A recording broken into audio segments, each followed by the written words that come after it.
Shedeur Sanders is learning the hardest way that talent doesn't matter when the system is broken. The rookie quarterback walked into a Cleveland setup that fans argue was never built to support him. While Kevin Stefanski is praised in some circles for past efforts, his current leadership is under fire. But instead of addressing the environment Sanders was thrown into, marked by unclear offensive identity, poor protection, and stagnant play calling. If you're into the real story and all the messy twists they don't show on highlight reels, go ahead and subscribe. And if you're sticking around to see how this Browns QB chaos plays out, you should definitely be subscribed. Emmanuel Acho went on record defending Stefanski. The reaction from fans? Immediate outrage. For them, this wasn't just a disagreement. It was a dismissal of what's plain to see every Sunday. They've seen this pattern before. Quarterbacks cycle through, analysts make excuses, and the team still sits in the same disappointing spot by season's end. This isn't about potential anymore. It's about accountability. Sanders, like others before him, is the latest example of a player left to survive instead of develop. When voices like Acho's ignore those patterns and shield the coaching staff, it signals to fans that no real change is coming. And that's the frustration they can't ignore. Emmanuel Acho really lit the fuse this time. The sports commentator sparked a tidal wave of backlash after publicly defending Browns head coach Kevin Stefanski during a heated that quickly went viral. According to Acho, Stefanski's management of rookie quarterback Shedeur Sanders has been fair and strategic. That one line? It set off fans like fireworks on New Year's. The problem wasn't just what Acho said, it was what he refused to acknowledge. Browns fans didn't hear strategy. They saw excuses. And to them, it sounded like yet another media figure giving Stefanski a free pass while the team spirals in real time. For a franchise already steeped in disappointment, his comments hit a nerve. Acho's remarks came at a time when Stefanski's decisions are under the microscope. Whether it's the shaky play calling, lack of offensive identity, or inability to develop quarterbacks beyond a few short bursts of success, the fan base is fed up. The data doesn't lie. Results haven't improved. The offense looks stagnant. And the rookie quarterback? Left out to dry, again. But when someone like Acho steps up to shield the coach from criticism, it makes fans question the integrity of the whole system. Is it about accountability or alliances? Because from the outside, it looks like Stefanski is being protected by media voices more concerned with reputation than Shedeur Sanders is the quarterback in question. A rookie, tossed into the chaos of Cleveland's system with high expectations and minimal support. He's not flawless, no rookie is, but the level of blame shifted onto him feels wildly disproportionate. Every bad snap, every misread, gets dissected like it's a character flaw. Meanwhile, coaching misfires get shrugged off like bad luck. It's the same old Cleveland cycle, new quarterback, same dysfunction. Fans have seen this play out before with Baker Mayfield and others. The young guys get cycled in and out, but the people calling the plays? They stay. And Sanders is stuck in that loop now, expected to thrive while navigating a broken setup. The Browns' recent performances have only made things worse. From game to game, the offense looks disjointed, with the same mistakes cropping up like clockwork. Missed reads, busted protections, predictable calls. No adjustments, just repetition. And no matter how ugly the scoreboard looks, Stefanski rarely takes direct blame. Fans aren't looking for perfection, they're looking for progress. But when every game feels like a rerun of the last disaster, patience runs out fast. And the idea that this can all be chalked up to growing pains? It doesn't fly anymore. It's been years. The only thing growing is the list of quarterbacks who've been thrown into the fire without a real plan. What makes all this even more frustrating is the pattern. Stefanski has had multiple chances with different quarterbacks, Baker Mayfield, Deshaun Watson, and now Shedeur Sanders. Each time, there's early hope followed by the same steep decline. Injuries, inconsistencies, and blame games. But somehow, Stefanski always ends up untouched. Acho's defense just feeds into that narrative, that no matter what happens on the field, the coach is above scrutiny. But fans aren't buying it. They're looking at the body of work, And it doesn't justify the loyalty. Not when the same problems keep resurfacing and the results never change. Shedeur isn't just being let down by play calling. He's being let down by an entire structure. From the front office to the coaching staff, the support just isn't there. It's not about talent. It's about system. And the system isn't working. There's no stability, no clear plan for development, and no protection from the avalanche of blame.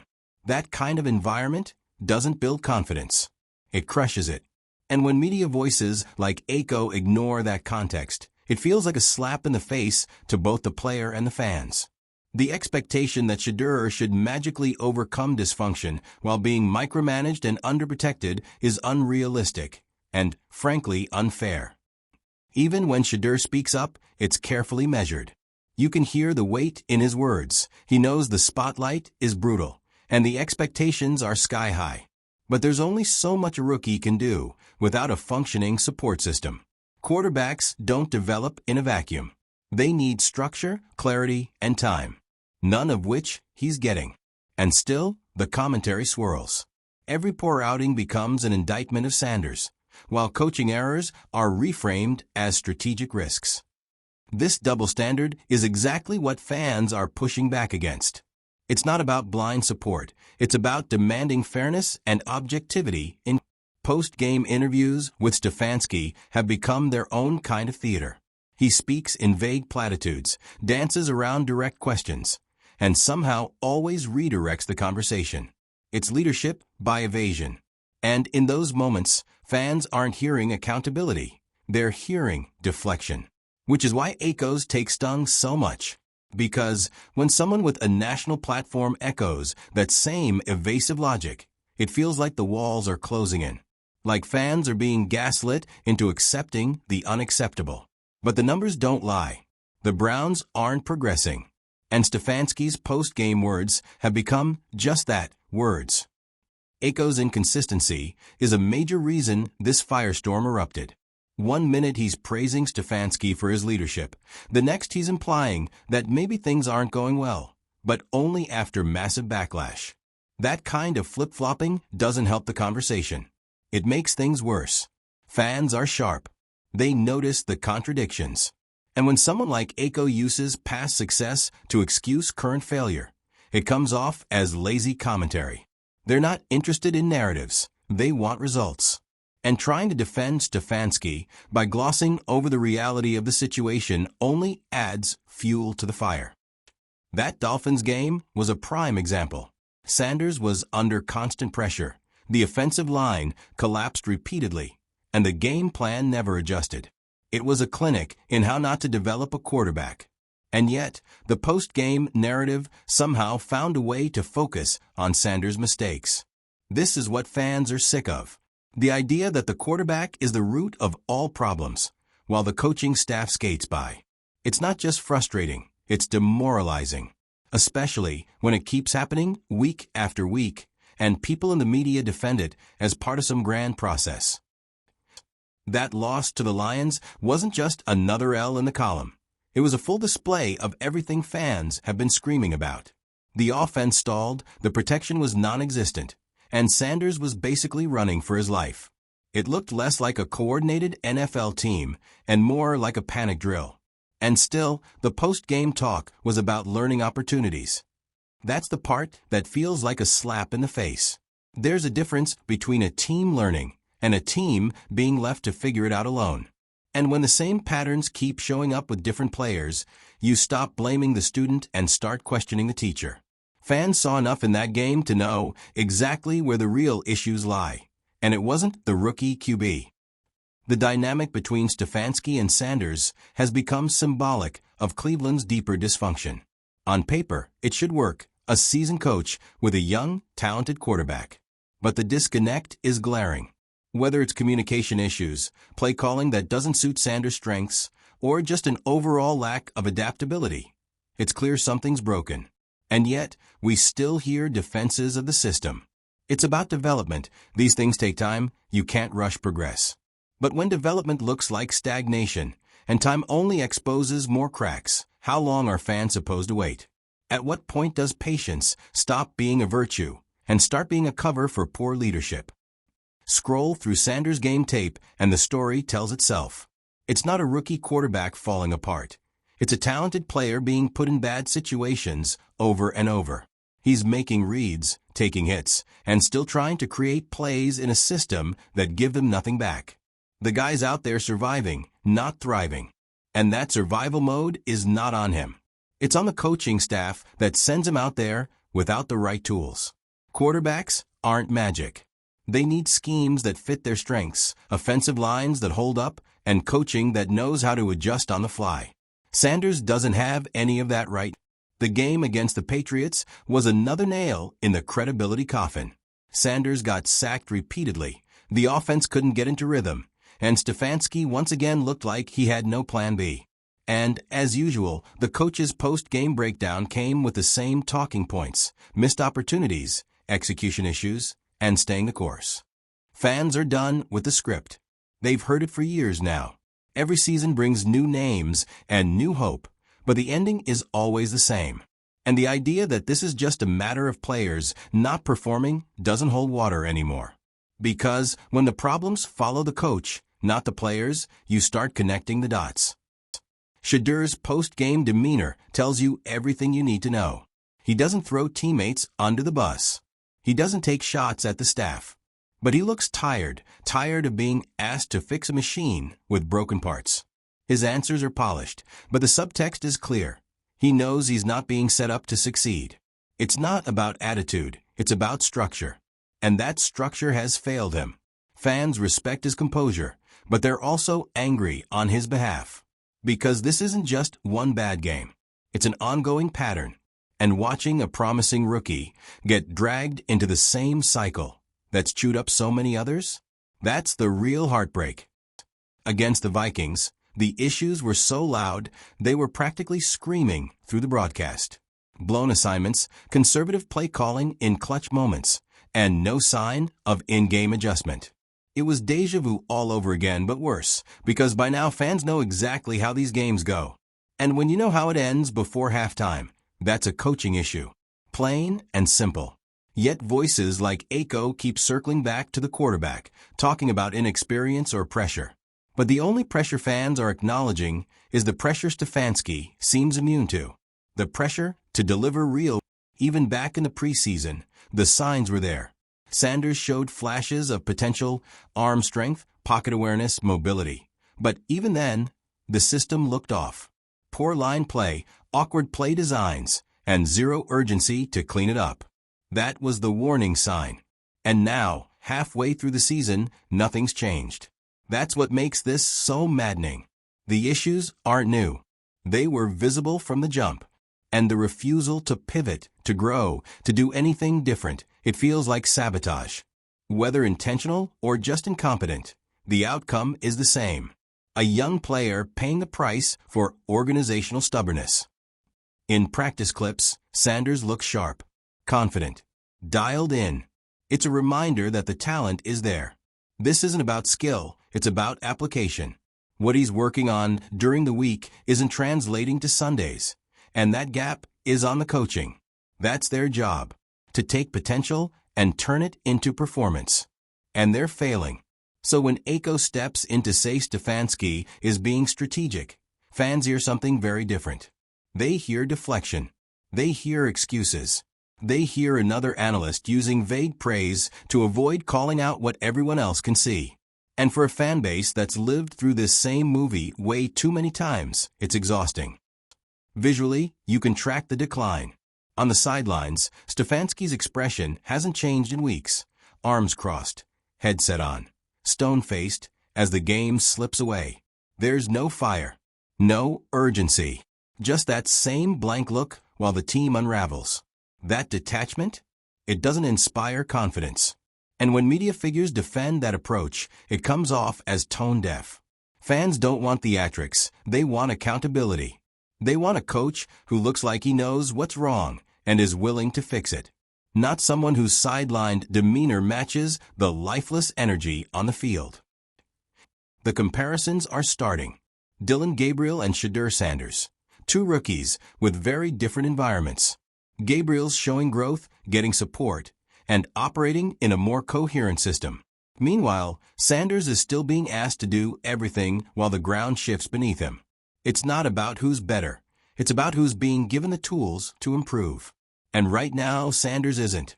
That's the point fans keep hammering. It's not just about stats, it's about situation. And when media personalities ignore that context, it alienates the very people who watch the games week after week. When Acho tries to justify Stefanski's decisions by saying the team just needs time to gel, fans aren't hearing optimism. They're hearing spin. The Browns have been gelling for years now. At some point, the ingredients just don't work. And defending the chef while the kitchen keeps catching fire? It's a losing argument. People aren't mad that Acho has an opinion. They're mad that his opinion ignores everything playing out on the field. The bad decisions, the lack of growth, the revolving door of quarterbacks, the excuses that get dressed up as strategy. Fans are sick of it. And when Acho leans on vague coach speak to deflect from actual failures, it just feels like more of the Stefanski's pressers don't help either. Every week, it's the same lines. We need to execute better. We'll look at the tape. We trust our process. But the process is broken, and fans are done pretending like it's not. They're not asking for miracle wins. They're asking for something, anything, that resembles accountability. And here's where the whole conversation derails. Because when a coach talks like everything's on track while the team keeps losing in the same exact way, and media analysts parrot that tone, the disconnect becomes unbearable. It's gaslighting with a headset, and viewers aren't playing along anymore. Shedeur, meanwhile, has kept his head down. He speaks with humility, owns his mistakes, and avoids blaming the system. But the truth is obvious. He's doing what he can with what he's been given, and what he's been given is chaos. There's no rhythm, no momentum, no real sense of direction. Even the most talented rookie can't thrive in a vacuum. Shedeur's dealing with protection issues, inconsistent play calling, and a complete lack of continuity in the offensive scheme. That's not on him. That's on leadership. And when analysts gloss over that, it disrespects both his effort and the fan base's. The game against the Ravens should have been a wake-up call. Sanders was sacked, chased, and hurried so often it was a miracle he made it through 4 quarters. And Stefanski? Still running the same tired plays. No adjustments. No spark. Just a team unraveling in front of a national audience. Fans were screaming about it before halftime. You could feel it online, on talk radio, in the stands. Everyone knew what was happening except, apparently, the guy with the headset and the people defending him. It wasn't about the rookie being overwhelmed. It was about a system breaking down again. That Titans game was more of the same. Another defensive front blowing up the pocket. Another offensive meltdown. And Sanders, again, left to carry the load. It's one thing to be tested. It's another to be left to fail while the coaching staff just shrugs and moves on.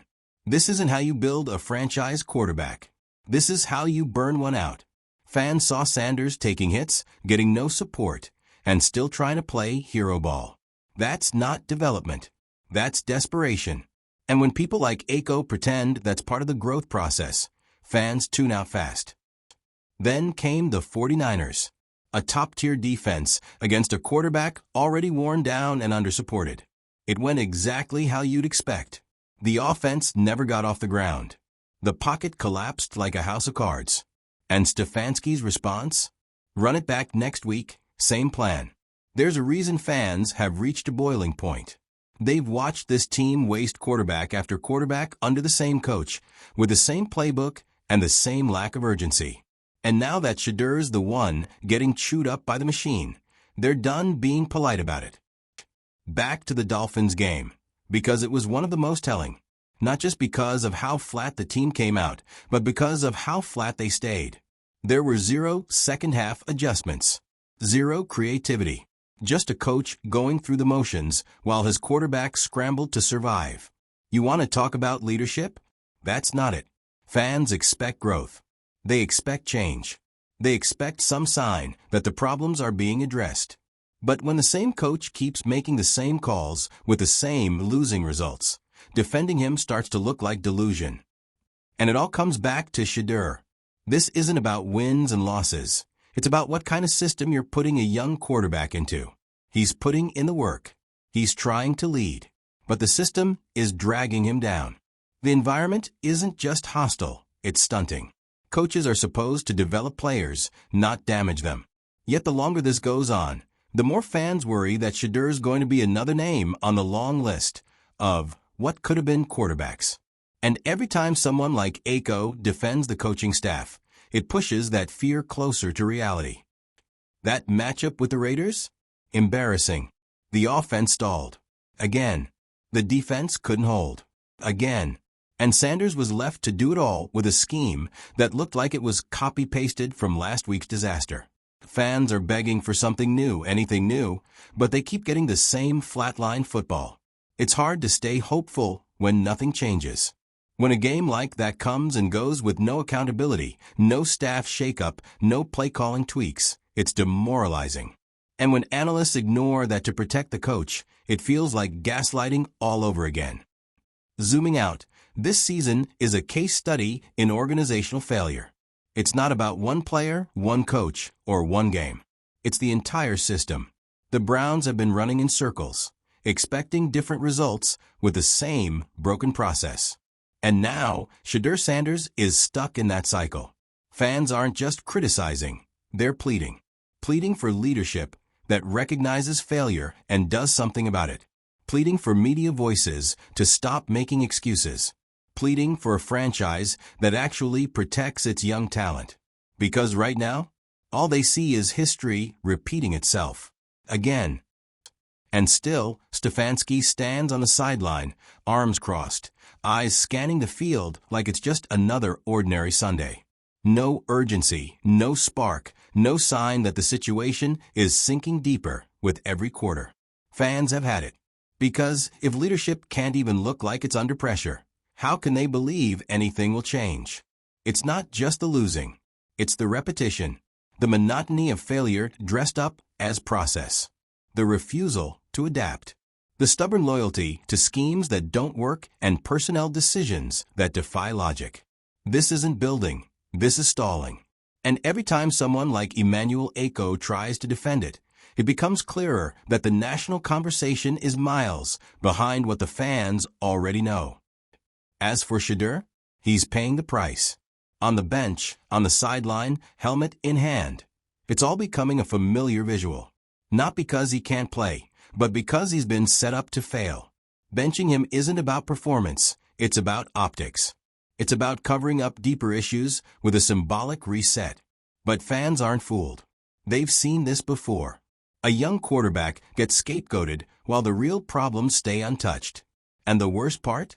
It doesn't stop until the next rookie steps into the same trap. The cycle keeps going. The excuses keep piling. And the people responsible keep skating by. It's time to stop pretending this is fine. It's not. And if nothing changes soon, the Browns won't just lose another season. They'll lose another talent to the system that never learns from its mistakes. If you've ever felt this kind of frustration watching a team ignore the obvious while the media plays defense, go ahead and hit that like button. Drop a comment if you're tired of seeing young players suffer while the coaching carousel spins unchecked. And if you're not already subscribed, now's the time, because this mess isn't slowing down anytime soon.